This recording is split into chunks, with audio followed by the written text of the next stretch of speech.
السلام علیکم، بات کریں، السلام بات کرو علیکم، بھائی. آپ کو آواز آ رہی وعلیکم ہے؟ السلام. جی کہاں سے کال کر رہے ہیں بھائی؟ جی میں لاہور سے بات کر رہا ہوں، میرا نام احمد ہے. جی احمد بھائی. السلام علیکم.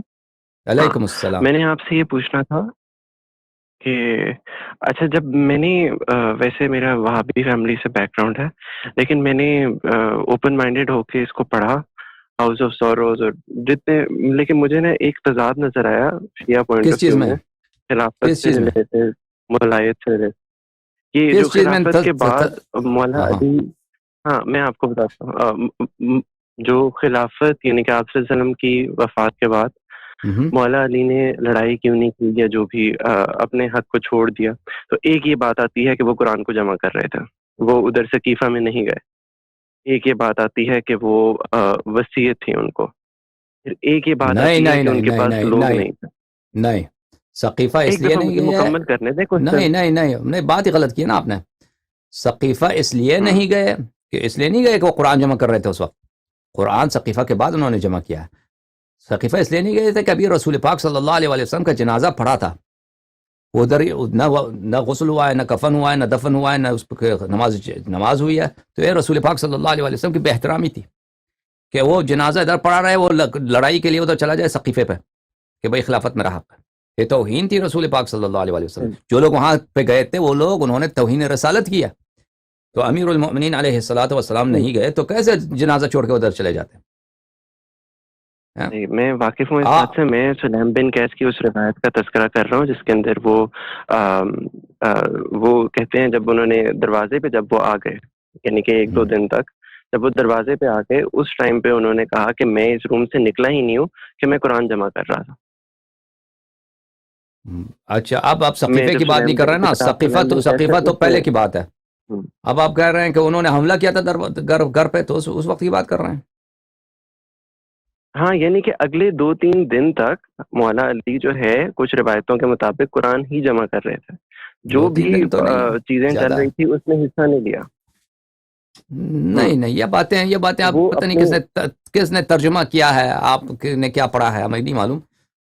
بہرحال یہ باتیں جو آپ کر رہے ہیں اس طرح نہیں ہے بھائی کہ 2-3 دن تک وہ قرآن فوراً 2-3 دن بعد قرآن کا جمع کر. یہ دن متعین نہیں ہے کہ کب قرآن وہ انہوں نے جمع کیا ہے. اور اس لیے کہ وہ قرآن جمع کریں اس لیے خلافت سے ہاتھ اٹھائیں، یہ بھی غلط ہے، یہ بھی نہیں ہے. ٹھیک ہے نا. انہوں نے اپنے حق کا مطالبہ کیا، انہوں نے خطبے دیے، انصار کو، مہاجرین کو، سب کو للکارا پھکارا کہ آؤ میری سپورٹ کرو.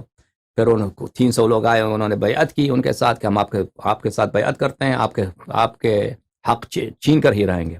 تو فرمایا کہ کل آ جاؤ، کل تم صبح آ جاؤ، اپنا بال کاٹ کے، اپنے سر ٹھنڈ کر کے، شیو کر کے آ جاؤ فلان مقام پر. تو کل کوئی نہیں آیا سوائے 4 آدمی. پھر 4 لوگ رہ گئے. ہاں تو یہ تو کہنا اب وہ کہ جب میں یہ ان سے کہنا کہ پوچھتا ہوں کہ یہ 4 لوگ کون ہیں، تو اس کے اندر پھر وہ نام ایک نہ ایک رہ جاتا ہے، یا تو عمار بن یاسر رہ جاتا ہے یا حضرت بلال رہ جاتے ہیں، یا کوئی بلال ایسا نہیں ہے اس میں، امپورٹنٹ شخص رہ بلال نہیں جاتا ہے ہے. اس میں، سلمان، ابو ذر، مقداد اور عمار.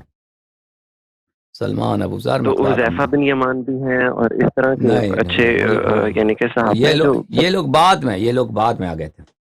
یہ لوگ اب شروع میں وہی 4 تھے، بعد میں انہوں نے توبہ کی، بخشش مانگی.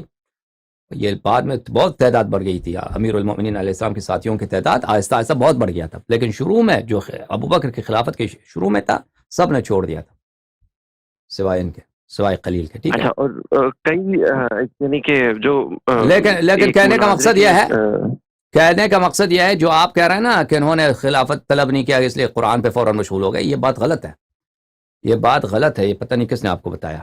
اب قرآن انہوں نے کب جمع کیا ہے؟ ظاہراً ان باتوں کے بعد جب یہ سب کوششیں ناکام ہو گئی تو پھر انہوں نے قرآن جمع کیا ہے. سمجھ میں آ رہی ہے نا. اور وہ امیر المؤمنین علیہ السلام ہے، اور اگر وہ فوراً ان کو خلافت ملتا بھی یہ تھا تو اس طرح نہیں تھا کہ وہ خلافت کی وجہ سے یا کسی لڑائی کی وجہ سے وہ قرآن جمع کرنے سے وہ ان کی مصروفیت بڑھ جاتی، قرآن جمع نہیں کر سکتے تھے. وہ امیر المؤمنین علیہ الصلوۃ والسلام وہ عجائب ہیں، وہ اللہ کے مظہر العجائب ہیں، وہ سب کام کر سکتے ہیں. اور بتاؤ.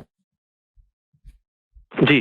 ایک اور جو روایت تھی وہ یہ تھی کہ میں نے اس وجہ سے نہیں کیا جب ان سے پوچھا گیا تاکہ لوگ کافر نہ ہو جائیں.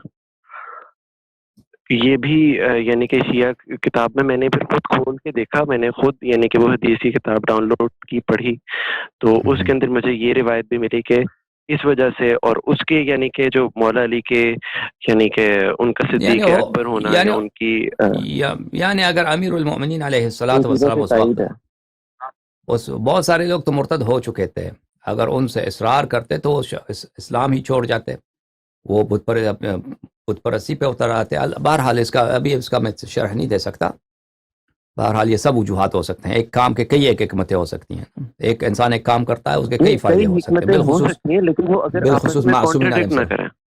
تو کنٹرڈکشن کیا ہے؟ کنٹرڈکشن یہ ہے کہ ایک میں وہ کہہ رہے ہیں کہ میں نہیں لڑ رہا تاکہ لوگ متنفر اسلام سے نہ ہو جائیں، یعنی کہ وہ کلمہ رسول کا نہ چھوڑ دیں۔ اچھا، تو اس کنٹرڈکشن کہاں ہے اس میں؟ اور دوسرے کے اندر یہ ہے کہ وہ لڑنا چاہ رہے ہیں۔ تو اگر اساتی ہوتے تو وہ قبضہ کر لیتے، یعنی دشمنوں کے پاس اگر امیر المومنین علیہ السلام لڑتے ساتھی نہ ہونے کے باوجود، خود شہید ہوتے، امام حسن امام حسین علیہ السلام شہید ہوتے اور زہرا سلام اللہ علیہا شہید ہوتی، تو اسلام تو بالکل تباہی ہونا تھا نا، ان کے بغیر تو اسلام ہے ہی نہیں، یہ تو پتہ ہی ہے سب کو، ٹھیک ہے نا۔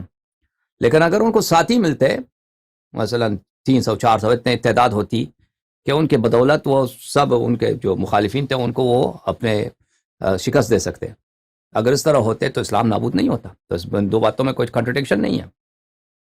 اگر ساتھی نہ ہونے کے باوجود وہ لڑائی کریں، خود بھی شہید، ان کے 2-3 سائی جو سچے مسلمان شیعہ ہیں وہ بھی شہید، اہل بیت بھی سب شہید، تو پھر تو اسلام کے نابود ہونے میں تو کوئی شک ہی نہیں۔ بہرحال آپ سب کا شکریہ۔ اللہم صلی علی محمد و آل محمد، اللہم کن لولیک الحجۃ ابن الحسن، صلوات